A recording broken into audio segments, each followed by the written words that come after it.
Now, as promised, our a piece de resistance of this edition of First Draft will be the 5 things you need to know about the 2026 NFL Draft class at this very moment. So, Mel Kiper Jr., I will start with you. At number 1, you are saying Arch Manning will not be in this draft. Mel, take it away. I think it's what do we always say at the NFL? We're talking about it already. In the National Football League, you have to play at a consistently high level week after week. That's what's expected. That's what's demanded, right? Consistently high level in the NFL. That means to go in from college, you have to come off a year where you're consistently playing at that high level against college kids, okay? A lot of which aren't going to be in the National Football League. You need time. It's going to be tempting if he starts playing great football midseason and rolls it into the end of the year and does well against the better competition, which we'll see in October, okay? And in November, we're seeing cupcakes. You got that sugar high with all they're 41 and a half point favorite again this week against UTEP with Malachi Nelson, by the way, who was ranked ahead of Arch Manning coming out of high school. That game's at 4:15 Eastern time on Saturday. So for Arch, what was he, 2 for 5 for 8 yards? Mistakes by San Jose State cost him in the first quarter. Then he got hot. You look up, he's 8 for 8, and boom, he's finishing at a bad interception. Consistently high level, he did not play at. That was against a team, San Jose State, they were 37-point favorite over. You need to do that week after week. He hasn't done it yet. He hasn't played against an elite team. He did against Ohio State, and he didn't play well. Okay, got better, but didn't play well overall. So, again, we can't talk about him for the NFL because this season has not been consistently high level week after week. It already hasn't been that. So once he gets to that point, hopefully he does mid-season or wherever it is when we get better opponents and we see Arch really looking good, that's not enough. It's tempting for Trey Lance, Mitchell Trubisky, Mark Sanchez, and others. How'd that work out with the fewest starts ever coming into the NFL? Not very well, right? So for Arch Manning, maybe tempting for him if he plays at that level down the road.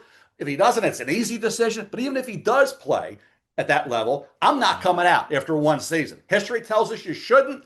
I want to go through a year next year where he's the guy, you see that alpha. You see that guy that says, I got to command this offense. I got to command a college football. I can dominate, and you just see it. He's trying to figure it out. If you're trying to figure out college, you're not going into the NFL in April. Forget about it. He's back at Texas in year 2 next season. He's not going to be on any of my big boards. He's not going to be in any of my top 10 positional analysis coming out, my rankings. He will not appear. And now if he decides in January to come out, I'll put him in then. He's not going to be on a big board. He needs to go back for 2026.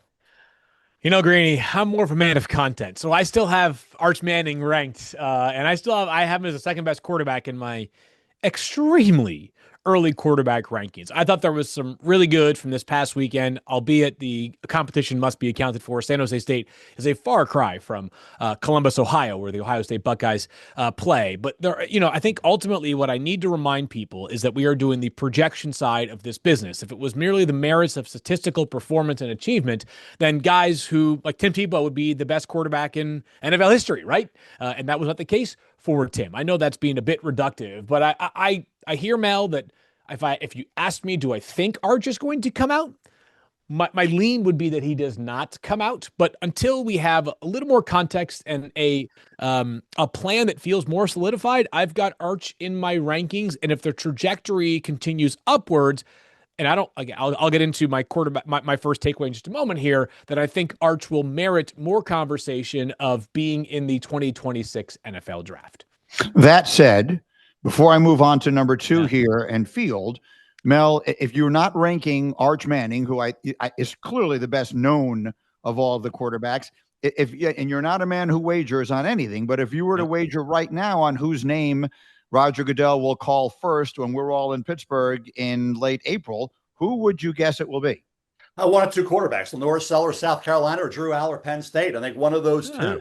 It's going to be a quarterback more than likely emerging, and we got a lot of guys. We're going to talk about that today. It's a host of quarterbacks, a lengthy list of quarterbacks that could be in that mix. And some of these guys have had a little struggle here and there, haven't been dynamic early on. I'm going to get to one that we haven't talked enough about that could be really good, and I hope he goes back for another year, and I'll get to him down the road here. But I think when you look at Arch, I don't know about leaning. I don't know how you can lean. What you've seen so far indicates it's almost an automatic. So for me, I would go to Sellers. And by the way, Sellers will only be 20 years of age at the draft next year. Okay, Garrett Nussmeier, LSU, will be 24. Okay, 2024, Sellers, Nussmeier. Sellers looks the part. I think he's going to play some outstanding football this year for South Carolina. And Drew Aller goes back to Penn State for this year. Wisely didn't come out after last year. He's got some better targets. We'll see how that emerges and develops. Obviously, Katron Allen, Nick Singleton can run the ball. The line should keep improving. So far, it's been a little less than scintillating. I thought the offense would be clicking at a higher rate. I thought those receivers would be more dynamic. So far, I'm not sold yet on that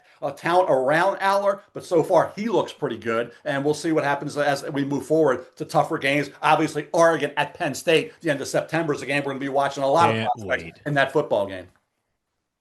You like them too, Field? I'm just curious. You turned me on to. Let me just briefly say, yeah, I fall in love easy. Anyone who knows me knows I fall in love fast. There are some people that need a lot of time and energy. I am swayed quickly. Yeah. And so, Field, when you projected in your first, your much too early mock draft, the New York Jets, which is my team, to take LaNorris Sellers, I said, let me do a little investigation.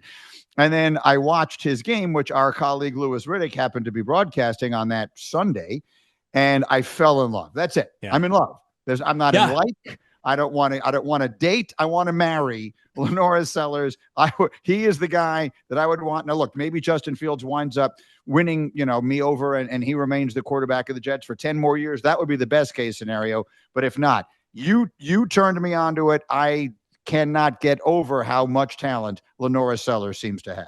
So we're what now? 8 more months, over 8 months away from the NFL draft.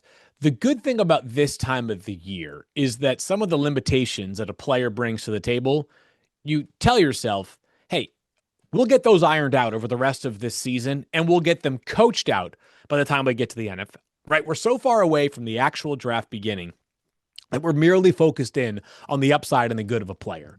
The good and the upside of LaNorris Sellers is higher than any prospect, Arch Manning included, in the entire draft class. It just is. Period. End of story. 20 years old, as Mel mentioned. He has got this gigantic frame. He looks like a baseball player in his lower half with these thick legs and powerful pistons that he is able to run with. He's an excellent scrambler. He's also a great in-pocket navigator. He, no surprise, has a huge arm. Still getting there in terms of being a rhythm passer who can just sort of click, everything can be ball, get the ball, see your first read, deliver a strike.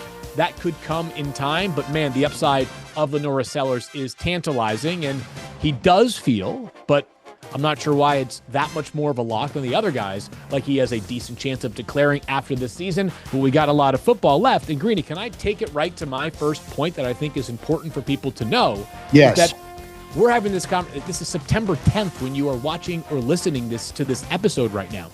This race is wide open. Where we felt coming into the season was that there were at least many more quarterbacks that could enter into the first round fray, right? Last year at this time, we had a couple of names, but we understood that a lot of the attention was going to go to Shedeur Sanders, and very quickly it became clear Cam Ward, but nobody else for a long, meaningful period of time had advanced to that sort of top-tier quarterback class. This year we came with 5, 6, 7 names, and after 2 weeks, 3 weeks technically, 2.5 weeks of college football, it doesn't feel to me like any quarterback has clearly, definitively stated, hey, my tape so far this year is so much better than everybody else. Some of the guys that we thought coming into this season who could be great. Sam Levitt, talk about a dud game from Arizona State losing to Mississippi State this past weekend. That was supposed to be a win for the Arizona State Sun Devils, who brought a lot of talent back beyond Sam Levitt. We already talked about Arch Manning and struggling in the shoe in Columbus. Drew Aller has been really good, but Mel mentioned they played nobody, right? They played Directional State University in back-to-back weeks. LaNorris Sellers, the highs are really, really high. That was a big-time win against Virginia Tech, but there were some things to clean up there. So it just feels like those names, with others that could clearly enter the mix. LSU's Garrett Nussmeier is part of this conversation as well, amongst several other players. This quarterback race is wide